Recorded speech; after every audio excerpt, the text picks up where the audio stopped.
आत्ता यावेळी कोण आलं?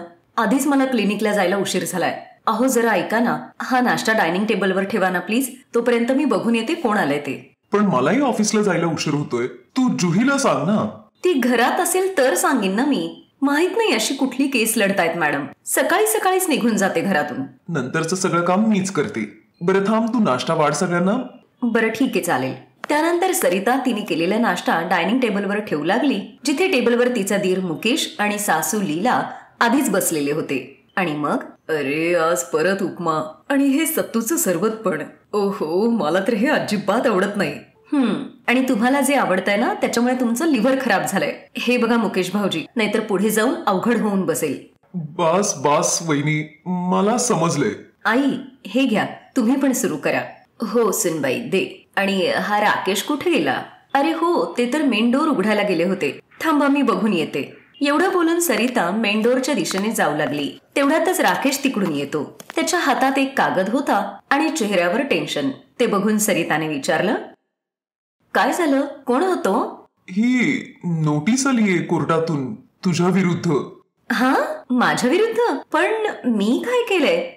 बघू बरं, मला द्या इकडे. एवढं बोलून सरिताने ती नोटीस हातात घेतली आणि काळजीपूर्वक वाचू लागली. ती नोटीस वाचून सरिताचा चेहरा रागाने लालबुंद झाला होता. आणि मग ती त्याच रागाने आपला दीर मुकेशकडे गेली. हे काय भाऊजी, तुमच्या बायकोला माझा एवढा कसला प्रॉब्लेम आहे? ही नोटीस पाठवलीये, काय अर्थ आहे याचा? वहिनी, मला याबद्दल काही नाही माहिती. त्याची गरज नाहीये. मीच वाचून दाखवते तुम्हाला की तुमच्या या वकील बायकोने माझ्यावर कुठले आरोप लावलेत ते. पहिलं तर हे की मी या घरात हिटलर सारखी वागते म्हणून. मला सांगा, हे खरं आहे का? नाही वहिनी, अजिबातच नाही. हा, आणि दुसरा आरोप हा की मी या घरातल्या लोकांना टॉर्चर करते, मी बनवलेल्या बेस्वाद स्वयंपाकखाण्यावरून. आई आता तुम्हीच सांगा, याच्यात माझं काय चुकतंय? मी एक डॉक्टर आहे म्हणून मला जरा समजतं की या घरात कोणाला काय खायला हवं ते. दिवसभर क्लिनिक मध्ये मी असे असे पेशंट तपासते की त्यांना बघून मलाच घाबरायला होतं. ओहो, एवढी काळजी करू नकोस बाळा. जुही तुझ्यापेक्षा लहान आहे, छोटी जाऊ आहे तुझी, बालिश आहे. असू देत आई, तुमच्या छोट्या सुनेला बोलता येत नाही, तिला डायरेक्ट कोर्टाचीच भाषा समजते. असं असेल तर ठीक आहे, यावेळी मी पण तिला तिच्याच भाषेमध्ये उत्तर देईन. अहो, उद्या आपण दोघंही कोर्टात जाऊयात आणि तुम्ही सगळेजण माझ्या बाजूनी बोलाल, ठीक आहे? पण सरिता, या सगळ्याची काही गरज नाहीये. बिलकुल गरज आहे. आता गोष्ट माझ्या आत्मसन्मानाची आहे, त्यामुळे मी आता कोर्टातून जिंकूनच बाहेर येईन. आणि अशा प्रकारे छोट्या आणि मोठ्या जावेमध्ये कोर्टाची ही लढाई सुरू झाली. खरं तर सरिता व्यवसायाने एक डॉक्टर होती. दुसरीकडे नुकतंच नवीन लग्न झालेली तिची छोटी जाऊ जुही व्यवसायाने वकील होती. तिला सुरुवातीपासूनच बाहेरच्या खाण्याची खूप आवड होती. खरं तर हे सगळं तेव्हा सुरू झालं होतं जेव्हा लग्नानंतर पहिल्यांदा जुहीने सरिताच्या हातचं खाणं खाल्लं होतं. वहिनी, हे दुधी भोपळा हे कोण खातं? आणि ही पोळी? हो, कारण ती मल्टीग्रेन आट्यापासून बनलीये आणि आता गरमीचे दिवस आहेत, त्याच्यामुळे दुधी भोपळा चांगला असतो. पण वहिनी, याला तर काही चवच नाहीये. मी तर हे नाही खाऊ शकत. मला वाटलं होतं माझ्या स्वागतासाठी तुम्ही काहीतरी छान चायनीज बनवलं असेल, जे मला खूप आवडतं. पण असू देत. थांब जुही, आता स्वयंपाक सगळा झालेला आहे आणि आता पुन्हा काही बनणार नाहीये. तुला माहितीये ना मुकेश भाऊजींचं? हो हो माहितीये, त्यांचं लिव्हर फॅटी आहे. पण हे खूप कॉमन आहे आजकाल वहिनी. एवढा लोड घेण्याची त्याची गरज नाहीये. आणि या घरातल्या स्वयंपाकघरावर तेवढाच माझाही हक्क आहे जेवढा तुमचा आहे. एवढं बोलून जुही किचन मध्ये गेली आणि तिने तिच्या आवडीचं चायनीज जेवण बनवलं. आणि बस, त्या दिवसानंतर दोघींमध्ये रोजच स्वयंपाकावरून वादविवाद व्हायला लागले. आणि मोठी जाऊ असल्यामुळे सरिताचं पारडं जरा जास्तच जड झालं होतं. म्हणून जुहीने ही वेगळी चाल वापरली. तिने सरिताच्या नावाने कोर्टाची एक नोटीस पाठवली. आणि आता सरिताही आपल्या छोट्या जावेला सडेतोड उत्तर देण्यासाठी एकदम तयार होती. तुम्हाला हा अधिकार कोणी दिला की तुमच्या सासरच्या मंडळींना तुम्ही अशा पद्धतीने टॉर्चर कराल? असं तुम्हाला वाटतं मॅडम? मी माझ्या घरच्यांना अजिबात टॉर्चर करत नाही. उलट त्यांची खूप चांगल्या पद्धतीने काळजी घेते, जेणेकरून ते कधी आजारी पडू नयेत. तुम्ही बनवलेला ढोकळा, उपमा आणि ती कोरडी इडली खाऊन बिचारी घरातली लोक त्यांच्या तोंडाची चवच विसरून गेलेत. त्याचं काय? खरं सांगू तर तुम्ही ना सगळ्यांच्या जगण्याची उमेदच घालवून बसलेला आहात. Shut up. हे धादांत खोटं आहे. युअर ऑनर, तुम्ही माझ्या सासूला, माझ्या नवऱ्याला आणि माझ्या दिराला इथे बोलवून विचारू शकता. इथल्या इथेच दूध का दूध और पाणी का पाणी होईल. त्यानंतर राकेश, मुकेश आणि सासूबाईंना एकानंतर एक कटघऱ्यात बोलवण्यात आलं. पण परिणाम मात्र काही खास झाला नाही. आणि मग त्याच रात्री, आई एवढ्या रात्री काय झालं, सगळं ठीक तर आहे ना? अगं तो मुकेश तिथे 4 तासांपासून तडपतोय, त्याच्या पोटात खूप दुखतोय. मग तुम्ही मला आधी का नाही सांगितलं? अगं काय कसं सांगू, तो बरं असू देत, हे सगळं सोडून द्या आता, मी जाऊन बघून येते लगेच. सरिताने लगेच जाऊन मुकेशचं चेकअप केलं आणि मग दुसऱ्या दिवशी, भाऊजी तुम्ही काल काय खाल्लं होतं हे तर मी विचारणार नाही, पण यापुढे काहीही खाण्याआधी तुम्ही तुमचे हे रिपोर्ट्स मात्र नक्की वाचा. बाकी तुमची मर्जी. मी निघते, कारण क्लिनिकला जाण्याआधी मला कोर्टातही जायचंय. त्याची गरज नाहीये वहिनी, मी केस विड्रॉ केलीये.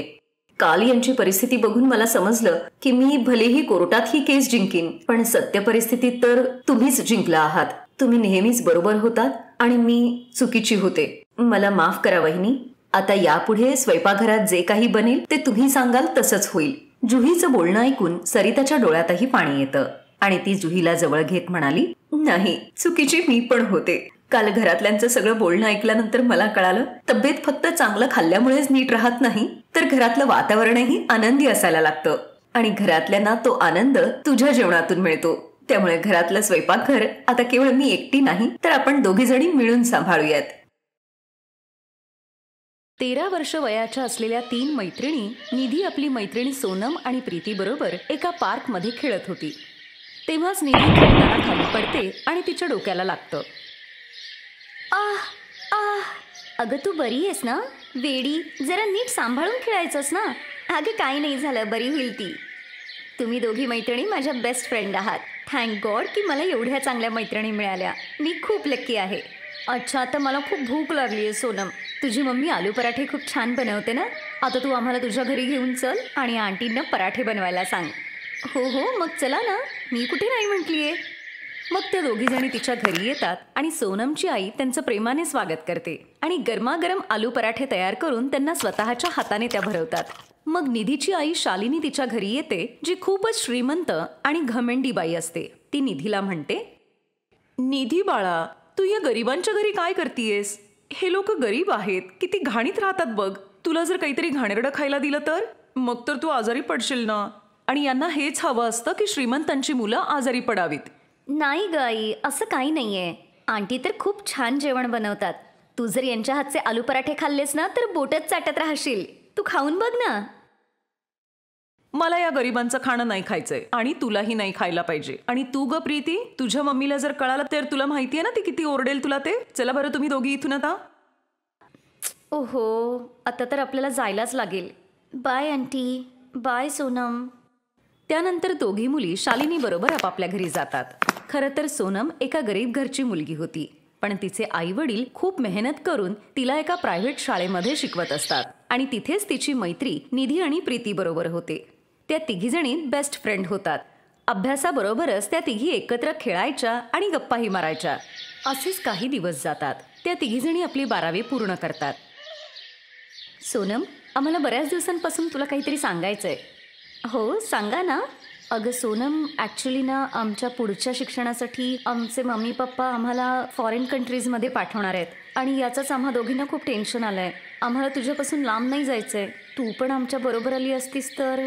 अगं तुम्हाला तर माहिती आहे ना किती मोठ्या मुश्किलीने माझ्या आईबाबांनी एका प्रायव्हेट स्कूलमधून माझी 12वी पूर्ण केली आहे. आता पुढचं शिक्षण त्यांच्यासाठी तेवढं जास्त मॅटर करत नाही आणि माझ्या आईवडिलांनी एक चांगलं स्थळ बघून माझं लग्नही ठरवलं आहे. 3 दिवसांनंतर माझं लग्न आहे. काय, तू एवढे लवकर लग्न करणार आहेस? आता आम्ही तुझ्याशिवाय कसं राहणार यार. आम्ही तर आता परदेशात जाणार आहोत आणि तुझं तर इथे लग्न होतंय. आंटींच्या हातचे पराठे, आपलं एकत्र फिरणं, आपल्या गप्पा, हे सगळं आम्ही खूप मिस करू यार. मला पण तुमची खूप आठवण येईल. मी पण तुम्हाला खूप मिस करेन. परदेशातून जेव्हा कधी याल तेव्हा मात्र मला नक्की येऊन भेटा. दुसऱ्या दिवशी प्रीती आणि निधी शिक्षणासाठी परदेशात जातात आणि इकडे सोनमचं लग्न होतं. लग्नाच्या दुसऱ्या दिवसापासूनच सासरकडची सगळी जबाबदारी सोनम आपल्या खांद्यावर घेते.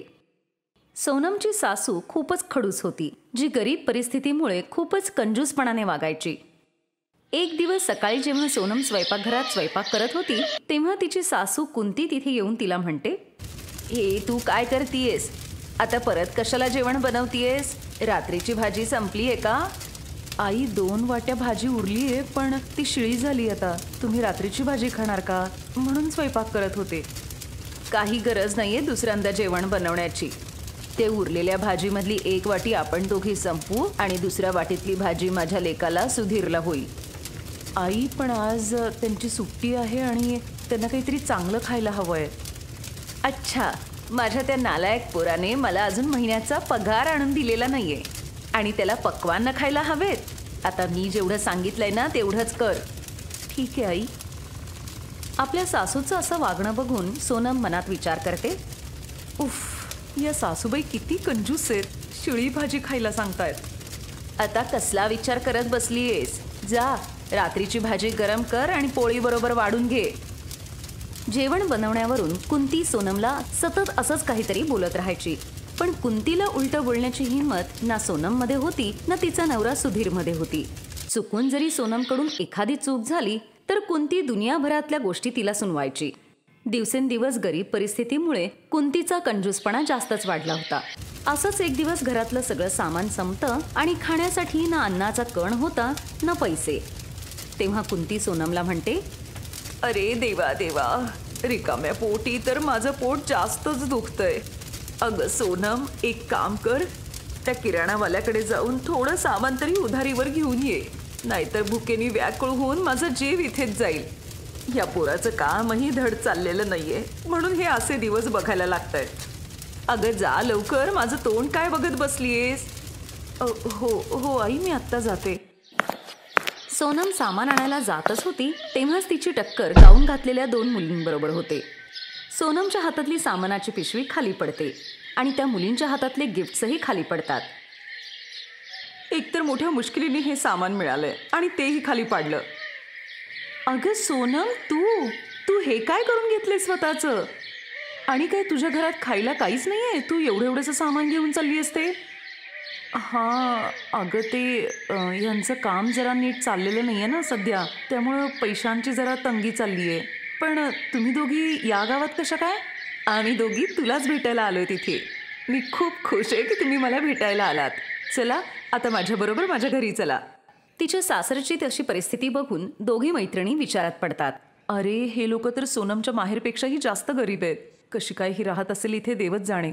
हे बघा ना आई, कोण आले ते. या दोघी माझ्या लहानपणीच्या मैत्रिणी आहेत. अच्छा, दिसायला तर या दोघी जणी मोठ्या श्रीमंत घराण्यातल्या दिसत आहेत. हो आई. बरं, तुम्ही दोघी जणी इथे बसा, मी तुमच्यासाठी चहा घेऊन येते. सोनम त्यांच्यासाठी चहा बनवत होती तेव्हा कुंती स्वयंपाकघरात येऊन तिला म्हणते, अगं हे काय, मोठ्या मुश्किलीने सामान उधारीवर आणलंय. या चहामध्ये अजून थोडं पाणी घाल. तशाही तुझ्या मैत्रिणी चांगलं चुंगलंच खाणं खात असतील. एक दिवस असं खाणं खाल्लं तर काय बिघडतंय मग. ठीक आहे आई. आणि ही बिस्किटे पण कमी कर. 4च घेऊन जा. 2-2 खातील दोघी जणी. आई, आज तरी तुम्ही हा कंजूसपणा सोडा ना. तेव्हाच निधी भिंती मागून हे सगळं बघत होती, पण ती याबद्दल काही बोलत नाही. थोड्या वेळानंतर सोनम त्या दोघींना चहा देते. तो पिऊन निधी म्हणते, अरे वा, तू तर खूपच छान चहा केलायस. अच्छा, कसा चाललाय तुझा संसार मग? खूप छान. छान सासर आहे माझं. माझा नवरा आणि सासू माझी खूप काळजी घेतात. बास कर सोनम, अजून किती खोटं बोलणार आहेस? आतमध्ये तुझी सासू तुझ्याबरोबर कशी वागली आहे ते मी माझ्या डोळ्यांनी पाहिलंय.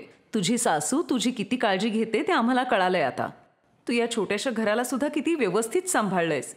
अगं, आता कसंही असलं तरी हे माझंच घर आहे.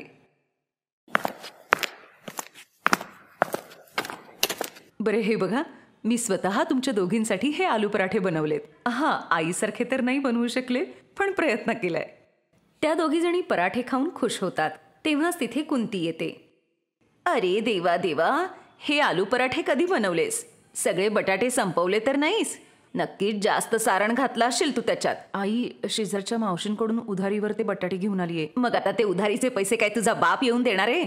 आता बास करा काकू, इतका कंजूसपणा पण बरा नाहीये.